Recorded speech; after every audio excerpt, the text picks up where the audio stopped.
Barcelona کے علاقے Garcia کی 200ویں سالگرہ اور گریگ میلہ 2023 کے افتتاح پر پلاسا کاتالونیا میں 70 میٹر اونچی لگی سٹیل کی تار پر فرانسیسی نیتھن پالن نے 350 میٹر کا ننگے پاؤں سفر کیا۔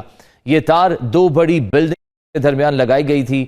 ٹائٹ روپ واکر کی جانب سے یہ سفر 40 منٹ میں مکمل کیا گیا جو شام 8 بجے شروع ہوا۔ مقامی تاجروں کے باہمی تعاون سے یہ شو پیش کیا گیا۔ ہزاروں لوگوں کی تعداد نے نیتھن پالن کے فن کی داد تالیاں بجا کر دی۔ تماشائی سٹیل کی تار پر توازن برقرار رکھے سفر کرتے پالن کو حیرانگی سے دیکھتے رہے اور داد دیتے رہے۔ حساس ساؤنڈ سسٹم بھی لگایا گیا تھا جس سے ہوا کی رفتار پاؤں کی دھمک تک سنائی دے رہی تھی۔